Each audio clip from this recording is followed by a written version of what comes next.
이제 아쿠아포닉스가 뭐냐? 물고기를 키우면서 식물도 키우는, 저희는 그에 비해서 수조랑 물고기만 있으면 돼요. 서유채께 확실히 오래 가요. 그래서 싼 거를 사가지고 버리는 것보다 서유채 거 사가지고 그냥 보관하면서 쓰는 게 훨씬 더 이득입니다. 저희 수조 넣고 뭐 발화실 넣고 베드에 배관에 다 이런 거, 그리고 저희가 특허받은 기술까지 들어가면은 한 평당 50 정도, 이 작물이 자라는 평수는 한 190평 정도 돼요. 그 텃밭에서도 한 3명의 인건비 나옵니다. 저는 이게 너무나 무궁무진하게 발전할 거라고 생각을 하고. 안녕하세요. 유브랜드의 최승영입니다. 네, 여기가 어딘지 아세요? 네, 푸릇푸릇한, 정말 푸릇푸릇한 농장인데요. 오늘은 서유채의 홍민정 대표님을 만났습니다. 너무 흥미로운 이야기들이 많은데 시작하도록 하겠습니다. 우리 대표님 인사하시죠. 네. 네, 안녕하세요. 저는 서유채 농장 대표 홍민정입니다. 네, 그 서유채는 어떤 곳인지, 그리고 네. 너무너무 파릇파릇한 이런 채소들이 많은데 좀 궁금한 게 많이 있습니다. 좀 설명 좀 해주세요. 저희는 이제 충남 태안에 위치하고 있고요. 전부 다 귀농인들이 이제 모여서 아쿠아포닉스라는 농법으로 채소를 재배하고 있어요. 그래서 많은 분들이 궁금해하시는 게 이제 아쿠아포닉스가 뭐냐 이렇게 네. 여쭤보시는데, 아쿠아포닉스는 양식과 수경 재배가 만나서 아쿠아포닉스라는 하나의 농법을 만들어낸 거예요. 그래서 물고기를 키우면서 식물도 키우는 약간의 미래 농법이라고 보시면 될 것 같습니다. 이 뿌리 밑에 물고기들이 있는 건가요? 이제 물고기는 수조에 있고요. 네. 수조에 나오는 물을 이용해서 식물을 키우고 그 물을 다시 펌프를 이용해서 수조로 돌려주는 그런 순환 농법이라고 보시면 돼요. 일반적으로 우리가 뭔가 채소든지 과일을 키운다고 했을 때 비료를 줘야지만 클 수 있다고 생각을 해요. 네. 근데 사실은 미생물이 키우는 거고 비료는 도와주는 역할을 하는 거거든요. 실제로 땅에서 재배를 한다고 했을 때 비료를 주다가 딱 끊으면은 성장을 멈춰요. 그런데 이 아쿠아포닉스 같은 경우는 이제 물고기도 사람처럼 호흡을 통해서 뭐 비닐이나 아가미, 뭐 분비물을 통해서 여러 가지 유기물질을 생성을 하는데, 이게 암모니아라는 독성 물질로 변해요. 그래서 집에서 어항을 키우게 되면은 일주일에 한 번씩 물을 갈아주는 이런 상황이거나 여과기를 설치하는데, 이 암모니아를 이용해서 식물을 키우는 게 아쿠아포닉스인 거죠. 이 암모니아를 미생물이 질산염이라는 성분으로 변환을 시켜요. 그래서 식물은 대표균인 질산염을 먹고 성장을 하고, 뿌리의 본연 능력인 정화를 통해서 정화시킨 물을 다시 물고기에게 되돌려주는 그런 계속 순환이 되는 농법이라고 보시면 돼요.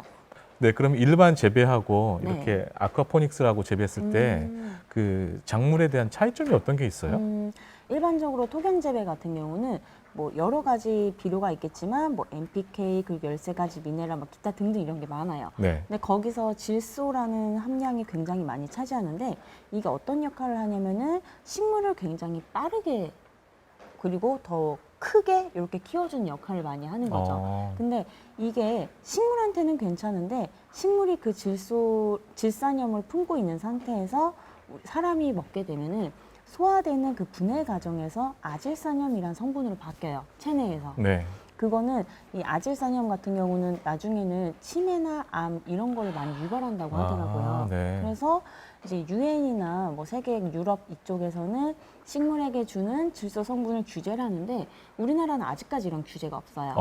근데 저희 같은 경우는 이제 자연 재배를 기반으로 한 아쿠아포닉스다 보니까 이 질산염 자체가 한 20ppm에서 많이 나오면 40ppm 이 정도로 유지를 하고 있어서 인체에 흡수를 해서도 무리가 없고, 그리고 질산염 성분이 적게 들어가다 보니까 식물의 세포가 굉장히 많아요.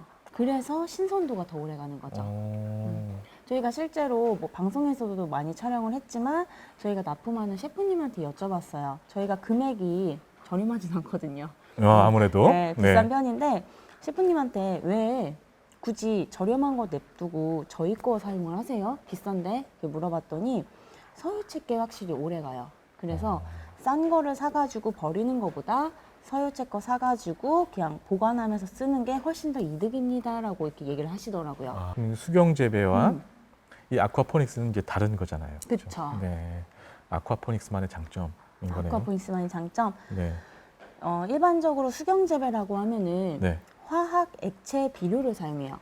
그걸 줄여서 액비라고 표현을 하는데 만약에 내가 이제 귀농을 해서 네. 뭐 농장을 차리겠다라고 했을 때 수경재배 같은 경우는 액비를 담아두는 통, 그리고 액비를 자동으로 혼합해주는 기계, 그리고 비료를 바로 버릴 수 없으니까 그걸 정화시켜주는 기계부터, 그리고 주기적으로 액비를 사와야 되는 이런 초기 비용과 유지 비용이 많이 드는데, 저희는 그에 비해서 수조랑 물고기만 있으면 돼요. 아쿠아포닉스를 하시기 전에는 네. 어떤 일 하셨어요?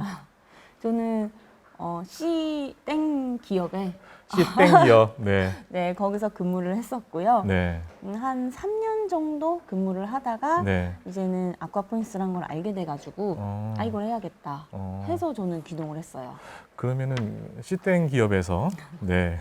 한 3년 동안 일하시면서 네. 이걸 어떻게 접하시게 된 거예요? 저는 서울에서만 자라고 서울에서만 딱 커가지고 친척분들도 다 서울 사람이에요. 그래서 저는 시골이란 걸 아예 접해보질 않았거든요. 근데 이게 재미난 게 뭐냐면 아쿠아포닉스는 일반 우리가 관행농법이라고 하는 비료를 주고 키우는 농법을 이미 머릿속에 고정관념을 갖고 계신 분들은 받아들일 수가 없어요. 왜냐? 비료를 안 주잖아요. 그렇죠. 어떻게 물고기로 식물을 키워? 말이 안 돼. 처음에는 막 사기꾼 소리도 많이 들었고, 뭐 귀농은 진짜 막 개나 소나 다 아나보다부터 시작해가지고 많이 들어서 이제 그런 분들한테는 그게 와닿지 않지만, 저는 기존에 있던 농업에 대한 지식이 없다 보니까 아 이게 돼? 아 신기하네 라고 긍정적으로 받아들였던 거예요.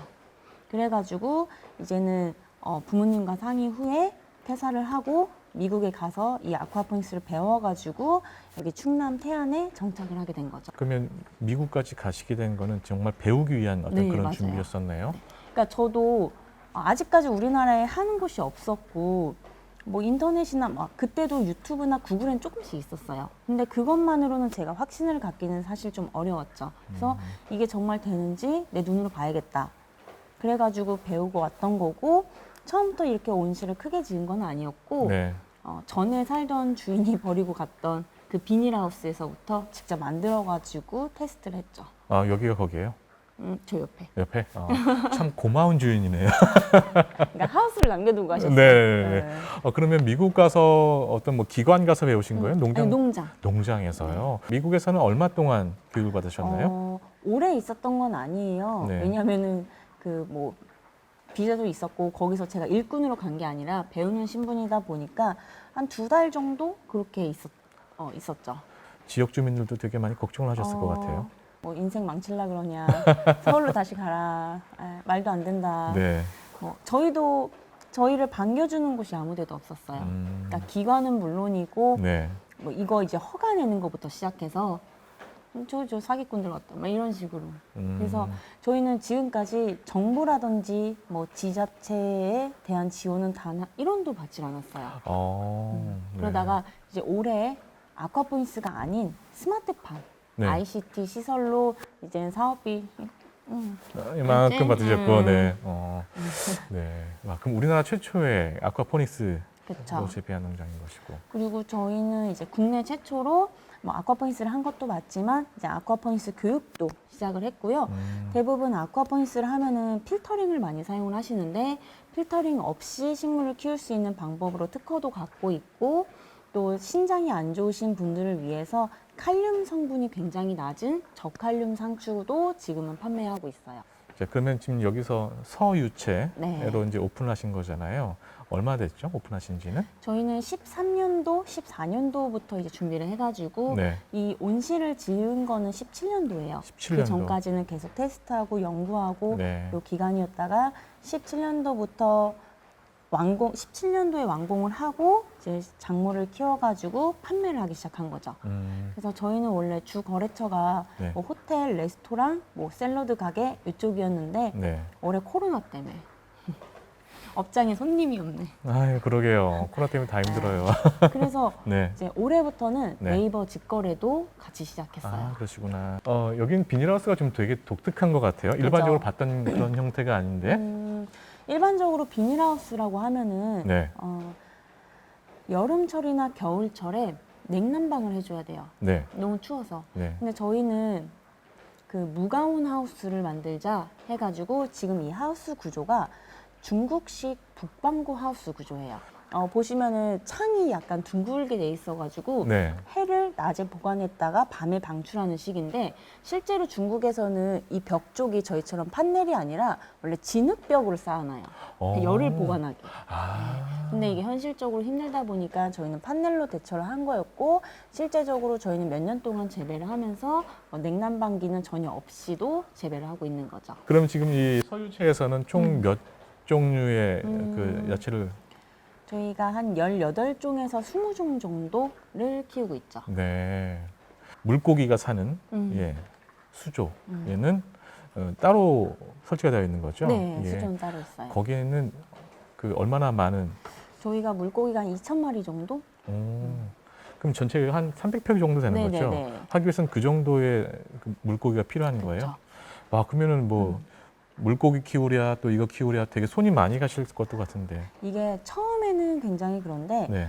저희가 하고 있는 게 필터링이 없는 아쿠아포닉스라 그랬잖아요. 네. 그래서 요거 특허받은 걸로 하는데 처음에는 조금 어려울 수 있어요. 네. 근데 저희가 하는 방식대로 하면은 식물도 물고기도 전혀 지장 없이 다 클 수 있는 방법이에요.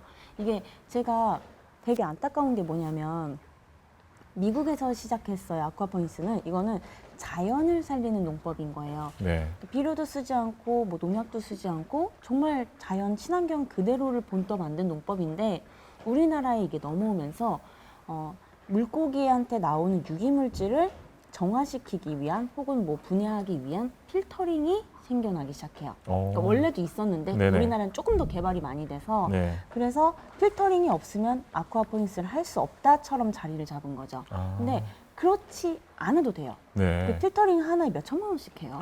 엄청나게 아니, 비싸네요. 기본 1, 2천 해요. 오. 근데 저희만 해도 수조가 4개인데 네. 하나 2천씩만 해도 1억이라는 돈이 그냥 나가는 거잖아요. 네. 근데 이게 귀농인들 입장에서는 정말 부담이 돼요. 음. 그래서 그렇게 안 하셔도 되는데 네. 너무 이제 필터링에만 이렇게 하니까 네. 그게 조금 안타깝죠. 창업 비용이 어느 정도 드셨나요? 저희처럼 온실을 지라고는 저는 추천을 안 하고요. 네. 일반 뭐 이중 하우스나 이중 커튼 그리고 터널까지 네. 이거는 뭐 지역마다 조금씩 차이는 있을 수는 있어요. 네. 근데 이렇게 하면 평균 한 평당 25만 원에서 30만 원 정도 부르더라고요. 네. 근데 이제 안에 저희 수조 넣고 뭐 발화실 넣고 베드에 배관에 다 이런 거 그리고 저희가 특허받은 기술까지 들어가면은 한 평당 50 정도 이렇게 저희는 얘기를 드려요. 평당 50 정도. 네. 근데 이제 네. 저희한테 그거는 이제 컨설팅을 하고 온실까지 다 맡겼을 때 얘기인 거고 저희한테 교육을 받으시면은 직접 차릴 수 있는 거예요. 그러면은 뭐 하우스 비용 빼더라도 굉장히 저렴하게들 많이 지으시더라고요. 네. 이제 많은 분들이 궁금해하실 텐데요. 190평 정도에 키운다라고 말씀하셨는데 호텔에 납품한다 막 이렇게 말씀하셨잖아요. 수입이 얼마나 되나? 네. 저희가 이 온실은 300평인데 네. 실제로 이 작물이 자라는 평수는 한 190평 정도 돼요. 네. 그러니까 농업에서 190평은 이제 우리 집 앞 텃밭 요 정도. 그렇죠. 네. 근데 그 텃밭에서도 한 3명의 인건비 나옵니다. 네. 그때 이걸 아쿠아포닉스를 딱 알았을 때 네. 아, 이건 된다라는 생각이 정말 강했어요. 네. 이거는 정말 앞으로 우리 먹거리로 다시 돌아가는 시대고 네. 내 소중한 사람도 소중한 것, 좋은 것만 먹이고 싶으니까 만족도는 어떠세요? 지금은 만족해요. 이게 돈의 유무를 떠나서 네. 이렇게 좋은 채소를 내가 키워서 누군가가 먹고 있다는 사실 자체가 네. 그 뭐라 그러지? 되게 뿌듯? 네. 내가 이 사람의 건강을 챙겼다? 네. 네. 그분들도 당연히 저를 믿고 구매를 하시는 거잖아요. 네. 그 믿음에 저는 100%, 200%그 이상을 보답할 수 있다. 네. 네. 전망은 어떻게 보세요? 2014년도에 네. 유엔에서 발표를 했어요. 아쿠아포닉스는 미래 농업이 될 것이다.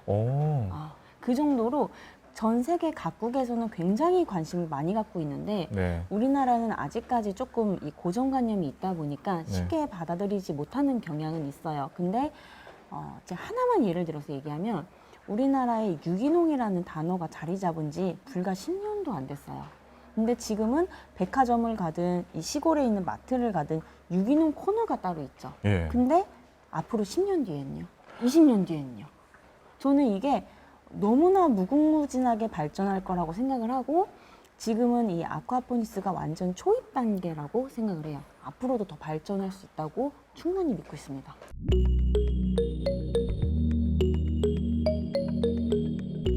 네, 오늘은 서유채의 홍민정 대표님과 아쿠아포닉스라는 조금은 낯선 하지만 되게 푸릇푸릇한 이야기를 나눴습니다.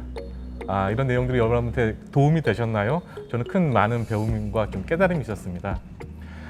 저희 창업 창직 원스톱 솔루션 유브랜드에서는 이렇게 은퇴 후에 자기의 삶을 멋있게 개척하신 분들의 이야기를 계속 소개해드릴 예정입니다. 저희의 영상이 도움이 되셨다면 좋아요와 구독 그리고 알림 설정을 부탁드립니다. 그러면 앞으로 계속 지속적으로 받아보실 수가 있습니다. 네, 대표님 인사드리죠. 네, 감사합니다.